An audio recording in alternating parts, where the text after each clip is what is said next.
ebro usian akoma 87.9 FM on Facebook so and a tradino ye now ko pepe so channel YouTube no so a obenya de tenie mame anya ne ntem na menka se anopai meram teams oma qualify and nations are oma qualify eram the African Cup of Nations 2025 Morocco me don some and April Otto eguso and some tudwa Otto and some of the tudwa no anopai make a crack at the amount Aminu Shadow one the team manager at the Black Stars of Ghana Aminu Shadow as a baller ya boy party ya na as a winning group no Aminu Shadow at the Zippy Atuja ya be at the April afe what do any HM Black Stars Management Committee one member Akwas Ajamai at the some Atuja na ne some odiaba no enya some keto kra o se sabre nyu to ado asem kwase empam no ya beba so Akwas Ajamai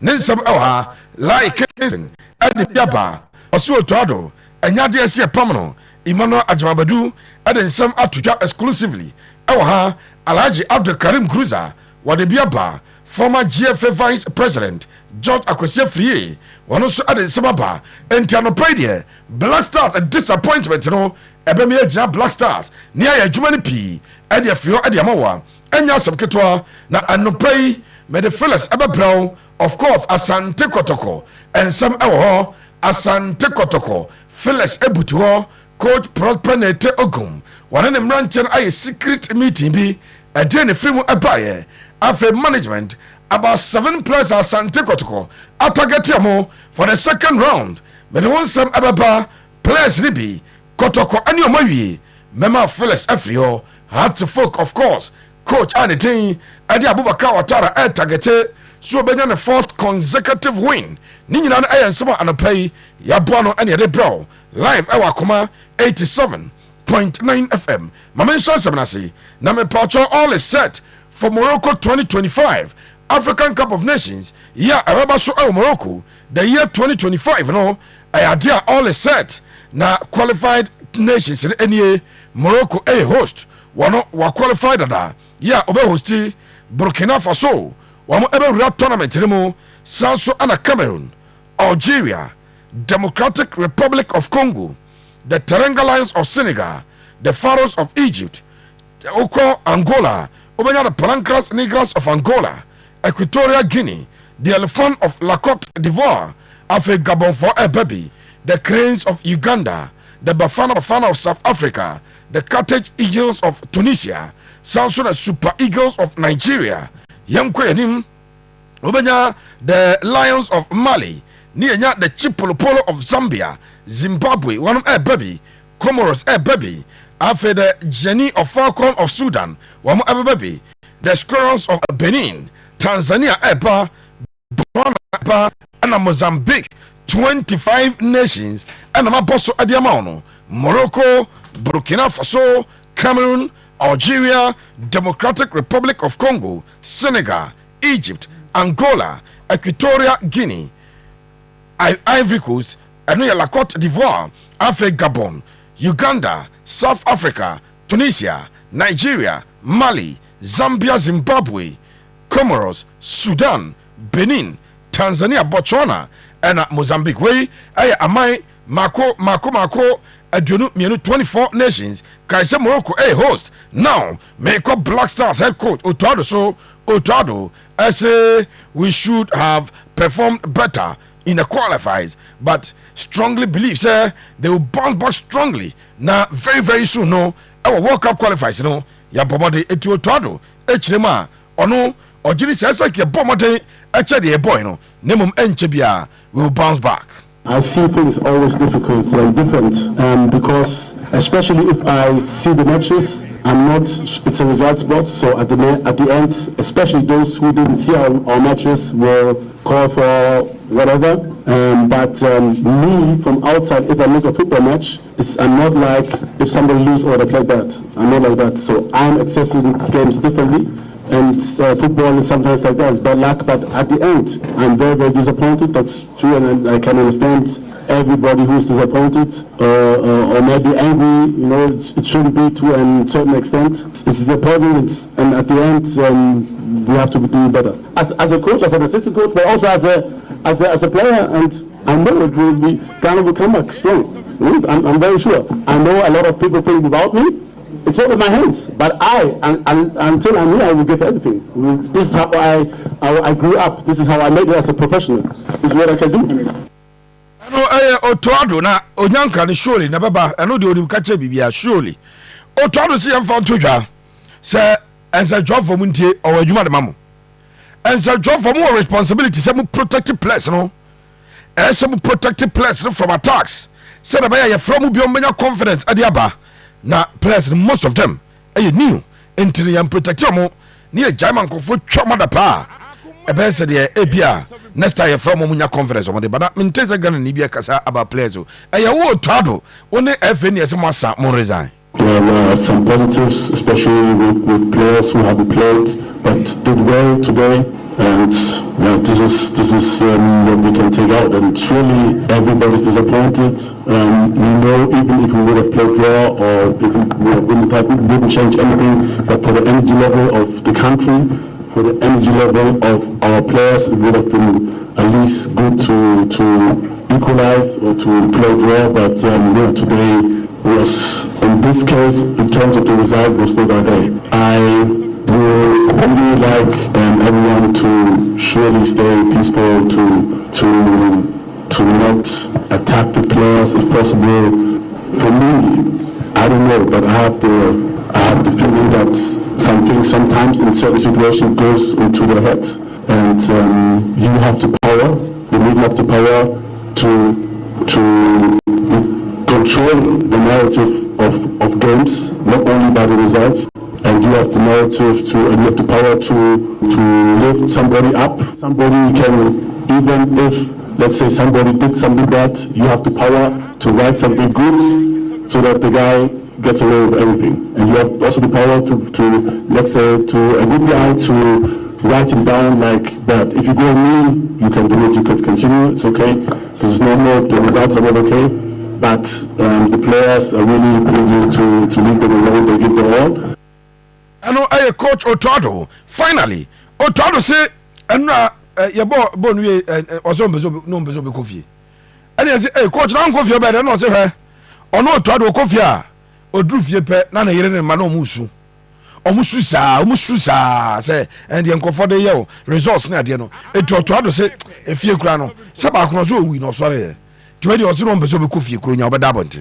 take the right things, it will get better. But this is part of the job, and I know this is very, very normal that you want me to resign, or you want me, I don't know what you want me to do, to cry or whatever. But I'm very, very sad. Look, when I go home to my family, I don't even want to go home, because when I go home, I will see them crying. They're very, very sad, and I will be sad as well. I'm sad, I'm very sad. And I'm very, very sad that Ghanaians are sad. It touches me very much. It's not about for me, and there's a different understanding. I don't think you will get it because I was born in Germany. For me to come down here is always with the heart, always. There are some others even choosing to play nationalities for a different country. I never had this in my heart, never. I always want to play for Ghana, I always want to represent Ghana, always. Otto no, or say, there's somebody that you can better than me, and I'm a Ghana for Misu. Misu, Mikofia, Misu, Mikofia, Misu. Ghana Football Association Executive Council, one of Asia. Nasio Musiano, and yet GF India Basse, Omuko discussions, BBB.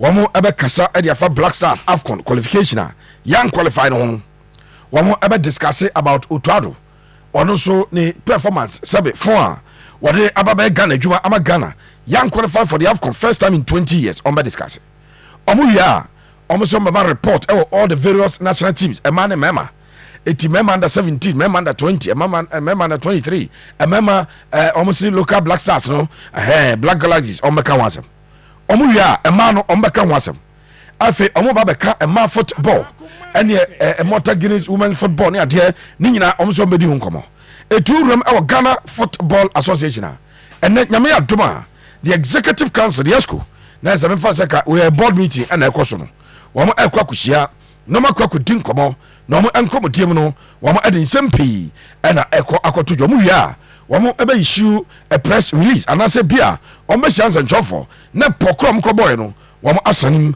ama yenso yatibi na me ko Ghana football anase Black Stars wo mo team manager Amin Shadow or a team manager and about the Black Stars of Ghana. Amin Shadow say yem fan tuja ni enkancho bibia say the outcome of Ghana's AFCON games, you know, and reflected performance. Also ball play boy, you know, and your resource and a buy. You know, asemi omukin. Ball ya boy na yane Sudan yen create chance. Yane Niger yen create chance. And no ball ben omukobo head. Ye Amin Shadow. Results and by results have not been forthcoming. But if you look at the performance of the team in most of the games, we perform better than the results that we got. If we are going to be honest and be factual to happenings. I mean, first game against Angola, did anything suggest to you say it was a losing game? Nana. When we pipe down the emotion, now we come deeper and look at that, analyze the games, just the games. If the performance of the team in the games all the games that we played is anything to go by, like I was a topic group by performance, unless you want to be blind to the facts. I'm not saying we performed in all the games. I didn't say that. But most of the games are the happenings, the analysis of individual games. The aggregate effect is that we should have qualified. I mean, one the aggregate effect is what reflects as 3 points. As I can qualify. Ghana ebo Angola Obaba Airport Stadium yan create chance. Ghana ekobo Niger ewo Bekani Stadium yan create chance. Not a single chance.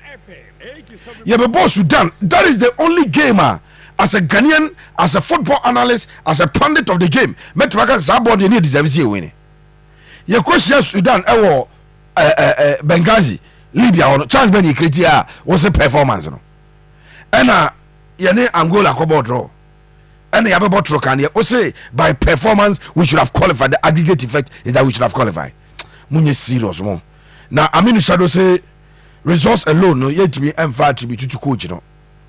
Amin Shadow say Bobo na results and ko yanye coach no. Eti ono e wo gidie say mo amusi empa motwado no ono mo nyadwene. Na ye results no ye pam coach a asra for say come pam Mikel Arteta kura. This same inexperienced person started very well. Went to Mali when nobody expected us.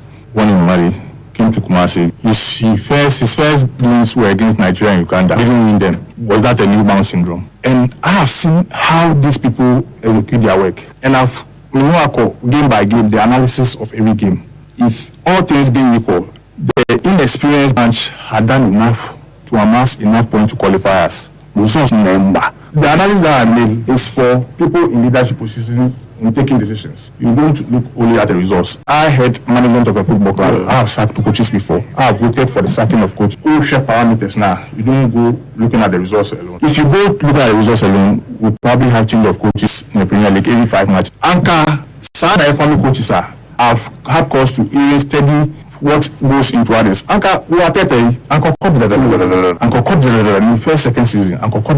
But it's for me, it's not the point. Because I don't know, we are basically mourning. So I don't want us to dwell on it. Already, so analysis said, yeah, Nanki Yamu studio and Kabuao, now Tia, Nanka Mini Shadow, why espousal such analysis, empty analysis we.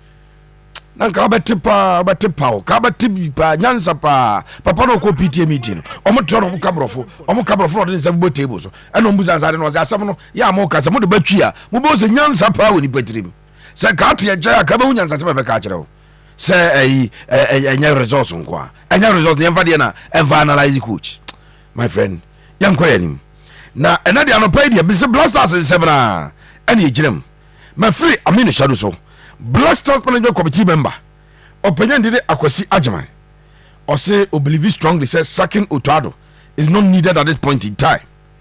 Na FNO say omo equipe Otto near building into team building process in here. Black Stars Management Committee member Opinion did Akwasi Ajiman. Na Akwasi Ajiman onimbo over the last few years. We've had how many coaches? We had Kwesi Appiah Kamungo, Milo, CK, and then Otto. Otto phase 1 and Otto phase. And I believe speaking to the FA president and executive committee, their plan was that we should have a long-term plan, a long-term build-up. So they felt that they needed a coach who could do the long haul.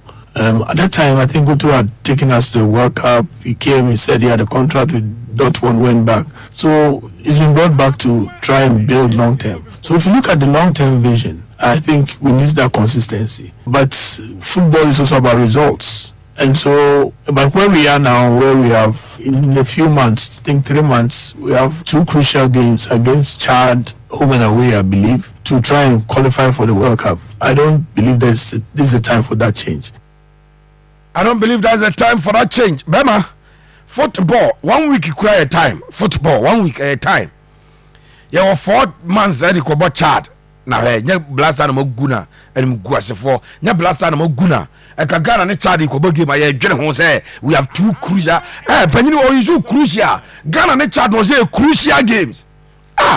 Ko fo we pa mumu ye. You have 2 crucial games with Chad. Chad or Jevo. Chad met me afomo asquire 11 at the show. Met me yini pa level asquire as Chad. Ko si ajman. Or a blaster management committee member or say Ghana will bounce back. Near qualify for World Cup, no. In Tiasa Botrene, Ubia Enyabotre.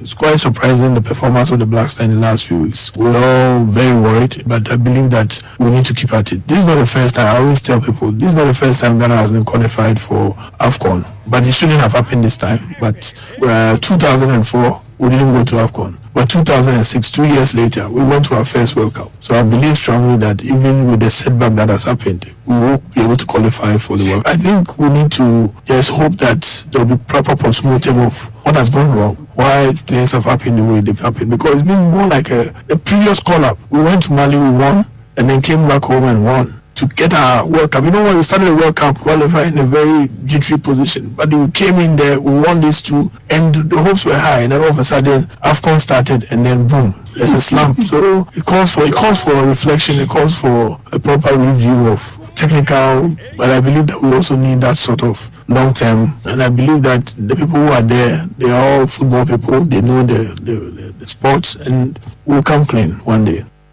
Say we maka no football photo omuni me mwaka say the people there they know what they are doing. They don't know what they are doing. Omuni ndi omo yanka be woni e dey na they know what they are doing.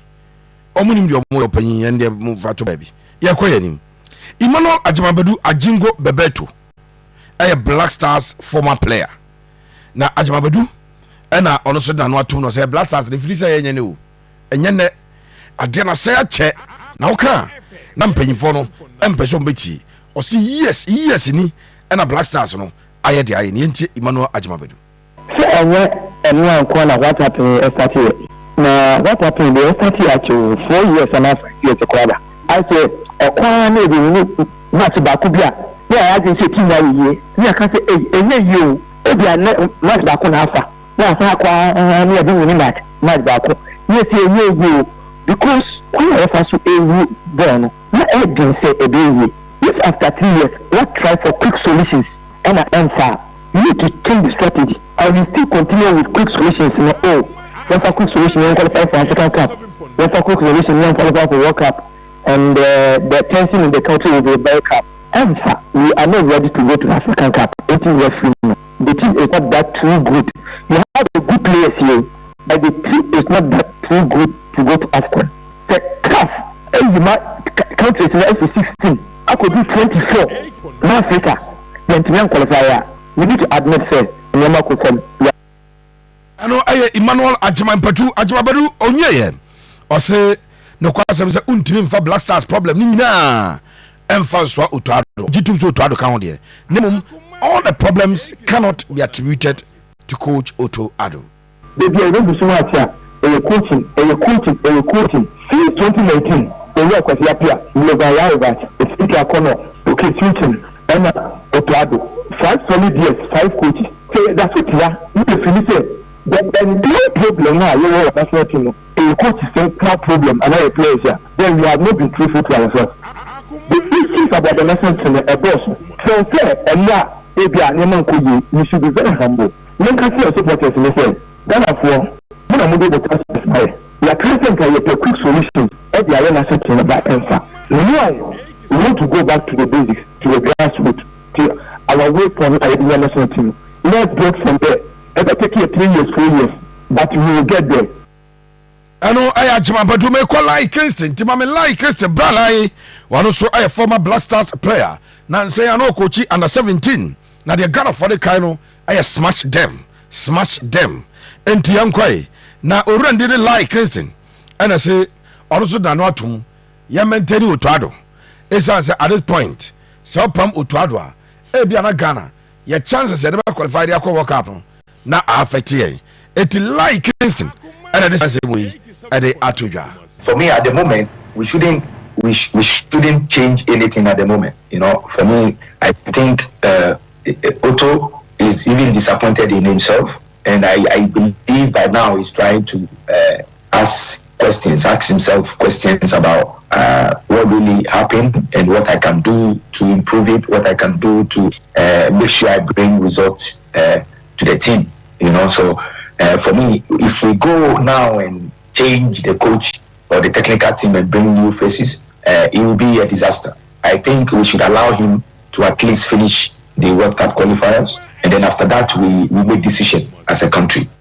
I know I like Kingston, and this answer Atuja. Now may call former Vice President of the Ghana Football Association, George Akwese Free, also disappointed in Utado. Na the reaction after game no bra Ghana equalize you know hey ose adia oyende as a sina a movie enti George Free.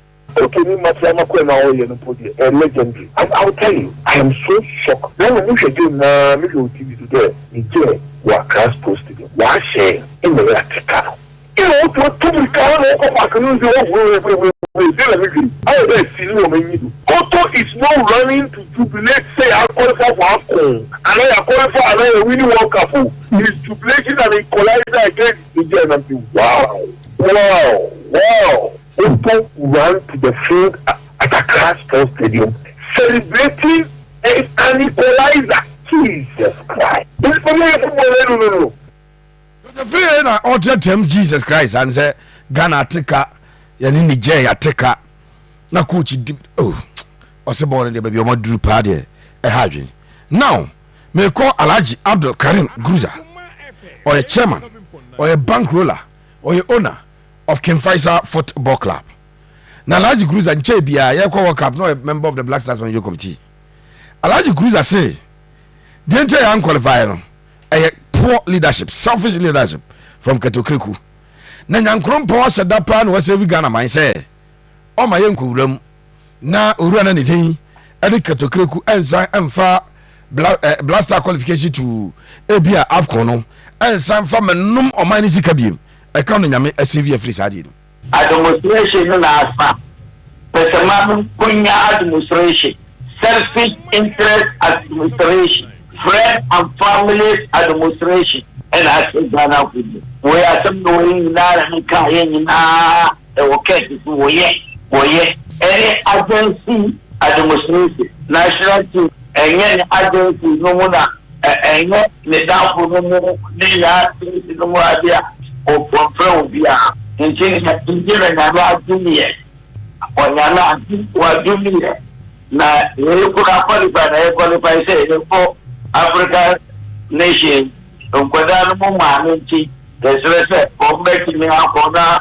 wato womuno wa ididi agu bojona no maanu fo so anyebi because that is interest may interest be in the Ghana football champ na apitie na ye apitie ano ya Alhaji Cruiser na me pacho unim say AFCON qualifiers e boye amaya omo win match ba kokora say one win kura mo anya bi pacho he we air countries makomako enum ya one win kromo anya bi pacho the tennis Ghana ye bo 6 games ye draw miensa ena ye lusu miensa eno Ghana. Madagascar ebo 6 games omo draw mienu elusu 4. Chad ebo 6 games o draw miensa elusu miensa on Ghana epe. Eswatini ebo 6 games ɔdraw mmienu elusu 9. Namibia ebo 6 games ɔdraw mmienu elusu 9. Etu do ni chem na hwade no mu din a na sɛ Ghana yɛ level ni o. Ghana ɔmo a yɛne ɔmo ebo tipen no. Ghana, Madagascar, Chad, Eswatini, Namibia. But I can bet you say we mukra any ɔmo eco group are still Ghana. Etimi enwini. Eti Chad ebo draw 3. Ɛna olusu 3. Ghana ebo draw 3 elusu 3. Your next game I bebo no your Chad and bebo. You bought 2 games in March 2025. A World Cup qualifiers. Baby Ghana edru edonom. Mame Emma Filas kakana fe. Yan so na no pay Sir John Emma Jedwano. Hat to folk enemy jina. Coach at the thing at Abubakar Watara. Ana one ne mranche aye meeting. Meet your course no. Eye hat to folk coach and ne mranche no. Na management member Bianca board member nka. Ana coach akache mranche ne say. Samranche ni timi atoa so. Na hat to folk. Omo next 3 games omunya wins are on Major League no. Say has and we need 3 games atoa so. Coach Abubakar Watara nyame adom weekend the game at Obo. Say boys re for win. Na boys re sha Asante Kotoko. Na boys re atrefi. Omo games yo mbabo atoa so. Womo ne Accra Lions bebo. Womo ene Lagos Cities bebo. Has edges our wins na. Abubakar Watara catch boys say they will win the Ghana Premier League if omo enya next 3 wins atoa so. Na 6 consecutive wins has abeje Premier League no. Yes man cheno any play one eye adwuma ya has e try so be saje no. Asante Kotoko ahye here. Me patcho Asante Kotoko. Align up 7 players. 7 players. And Kotoko episode of form. Dear Tienie, Makacho da se Kwame Poku Bayi. Kotoko enawie. A branch at the thing at Isaac Minta. Kotoko enawie. Left back Bechem United. Left back Sikana Awasoro Kotoko eguso edwene ho. Afe Kotoko pe 1 creative midfielder. Kotoko pe winger Ediomaba. Eno ye 5. 2 other players appropriate for Asante Kotoko ehwe se ebi omefo sa 2 other players no. Ediomaka ho. Nanka ko bia Asante Kotoko. One more anya 5 players abeka team no. Etiyo Fontaine ye. Kotoko next game omoko awo domano. Eno ena sesi aye kasai Asante Kotoko. One more ebe free Kumasi on Saturday. Normally money achem awo doma. Kotoko Aduana Stars. Asante Kotoko propanate ogum. Ena eni mranche ehia. Ebusa problem ben pa de wo ho. Mranche ni chima coach problem bi ni ho. Say party adia Kotoko me pacho utie na nim kwaya betima twe lack adia ma team obetwe lack adia ba Kotoko a ene bobi Asante Kotoko esanse Kotoko ehia lack na proper nete ogum ne mranche no lack aeludu omo ye diomba ye omo se lack no ema entime pacho Asante Kotoko proper nete ogum oni team no wonom ehwehwe ba bia lack wo ye tona ni ba bia tona o ka choma ombebo pini lack no makwa ko pebi update goalkeeper the thing ade Kamara Mohamed Kamara mama update goalkeeper no the spirit e form and now after conceding those 2 goals me catch us a goalkeeper o soon free pass ni mu every oboase e beduru Kumasi eno ena anopai de me pick up and say goalkeeper no e ya jam panfo anything komo Amos Frempo Olomunum enen adin komo I encourage goalkeeper na say onfa bibia ento nachi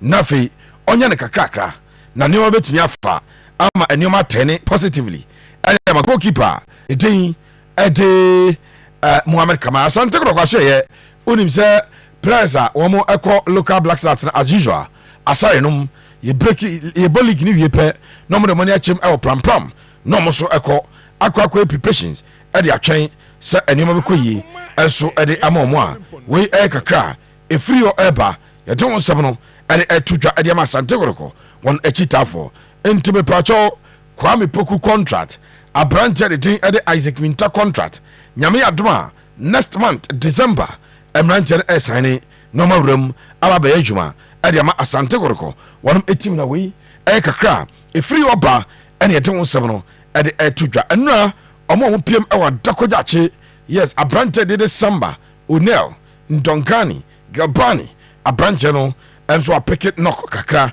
ɛti ɛnora na samba ɛnso ɛnyɛ available a ɛte ho nsɛm no ɛde ɛto dwa ɛde ama tiefo a mutie akoma 87.9 FM anɔpa yi mene mu asi na afei yɛde de aka atoa so medin